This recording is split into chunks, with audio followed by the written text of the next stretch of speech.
रविवार को भारत के विदेश राज्य मंत्री वीके सिंह ने अजमेर पहुंचकर ख्वाजा गरीब नवाज की बारगाह में हाजिरी देकर देश में अमन, चैन, शांति और भाईचारे की दुआ मांगी। सिंह दरगाह अंजुमन के एक कार्यक्रम में भाग लेने अजमेर आए थे, जहां दरगाह अंजुमन की ओर से उनका इस्तकबाल किया गया और दस्तारबंदी कर तबर्रुख भेंट किया। सिंह ने मीडिया से बातचीत करते हुए कहा कि भारत की ओर से नेपाल को हर संभव मदद दी जा रही है और आगे भी पूरा सहयोग किया जाएगा। इसी के साथ अफगानिस्तान से रिश्तों पर उन्होंने कहा कि अफगान से हमारे अच्छे रिश्ते रहे हैं और आगे भी बेहतर रिश्ते की उम्मीद है। जम्मू में वैष्णो देवी श्रद्धालुओं को दी जा रही सुविधाओं में कटौती पर उन्होंने कहा कि आज से 15 साल पहले भी जो व्यवस्था थी वैसी ही व्यवस्था आज भी है। हम कई चीजों को जबरदस्ती तूल देते हैं, ऐसी कोई हालात नहीं बिगड़ रहे। जो चीजें हो रही हैं आज से 15 साल पहले भी हो रही थी और चीजें चल रही हैं। सरकार अपने देश के हित के प्रति सजग है और वो दुरुस्त तरीके से इसका उपचार करेंगे। मोदी जी की सरकार को आए अभी टाइम हुआ है, अभी जम्मू और कश्मीर में नई सरकार बनी है, समय दीजिए। कोई बिजली का बटन थोड़ी कि एकदम से सब चीज ठीक हो जाएगा। वीके सिंह रविवार को अपनी अल्प समय की धार्मिक यात्रा के दौरान तीर्थनगरी पुष्कर भी पहुंचे। उन्होंने सरोवर के ब्रह्म घाट पर सपत्नीक पूजा अर्चना की और जगत पिता ब्रह्मा के दर्शन कर देश में खुशहाली की प्रार्थना की। सिंह के पुष्कर पहुंचने पर भाजपा मंडल और पार्षदों ने उनका गर्मजोशी के साथ स्वागत किया। सिंह ने पत्रकारों से बातचीत करते हुए कहा कि आप अपना दोस्त चुन सकते हैं, दुश्मन चुन सकते हैं, लेकिन पड़ोसी नहीं चुन सकते। पड़ोसी तो पड़ोसी ही रहेगा।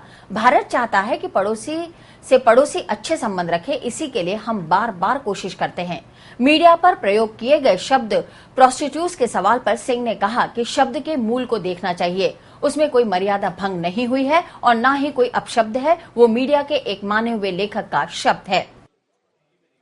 मैं तो ये कहूँगा कि सारा श्रेय जो है जिन लोगों ने हमारे साथ काम किया, एयर इंडिया के लोग थे, वायुसेना के लोग थे, नौसेना के लोग थे, विदेश मंत्रालय के लोग थे, श्रेय उनको जाना चाहिए। हमारा काम तो सिर्फ उनके बीच में समन्वय पैदा करना था और उनको एक डायरेक्शन देना था। आमतौर पर आपको एक बहुत शालीन और सभ्य नेता के रूप में देखा जाता है, लेकिन आपने जिस तरह मीडिया के लिए जिस तरह के शब्दों का अमर्यादित शब्दों का उपयोग किया, नहीं, मैंने कोई, असल में क्या है, मैं कई बार मीडिया को ये समझाता हूँ कि उस शब्द को गूगल पे जाके जरूर देखिए। कोई उसमें किसी की मर्यादा भंग नहीं हुई है, कोई अपशब्द नहीं है। एक मीडिया के बहुत माने हुए लेखक का वो शब्द। रविवार को सब टीवी पर आने वाले टीवी सीरियल तारक मेहता का उल्टा चश्मा और वाह क्या बात है के निर्देशक और एंकर शैलेश लोढ़ा अजमेर पहुंचे। उन्होंने सूफी संत ख्वाजा गरीब नवाज की बारगाह में मखमली चादर और फूल पेश कर कामयाबी की दुआ मांगी। शैलेश को जियारत खादिम यामीन हाशमी ने कराई और उनकी दस्तारबंदी कर तबर्रुक भेंट किया। दरगाह जियारत के दौरान शैलेश के प्रशंसकों में दरगाह परिसर में ही कैमरेज और मोबाइल से फोटो लेने की होड़ मची रही। मीडिया से रूबरू हुए शैलेश ने नेपाल भूकंप त्रासदी सहित अन्य मुद्दों पर अपने ही अंदाज में बड़े बेबाकी से जवाब दिए। देखिए, सबसे बड़ी चीज ये है कि ये डिपेंड नहीं करता आप किस प्रदेश से। हवाओं को कोई कैद नहीं कर सकता, खुशबुओं को आप रुमाल में बांध नहीं सकते, वो अपना रास्ता ढूंढ लेती है।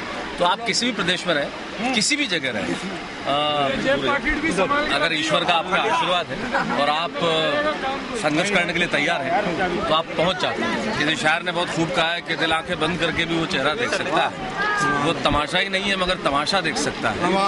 और हम खिड़कियां दरवाजे बंद कर लें तो भी क्या होगा, जो सूरज है उसे ज़माना देख सकता है। पूरी दुनिया को ऐसे वक्त में एक हो जाना चाहिए और मानव मात्र की सेवा करनी चाहिए और पूरी दुनिया एक हुई है। सबसे पहले भारत ने मिनटों के अंदर जो हमारे राहत सामग्री वहाँ पहुंचाई, लोगों को मदद की। और मुझे लगता है कि जब भी मानवता पे कोई विपदा आती है, आपदा आती है, कोई प्राकृतिक आपदा आती है, तो सारे मुल्क एक हो जाते हैं और वही होना चाहिए।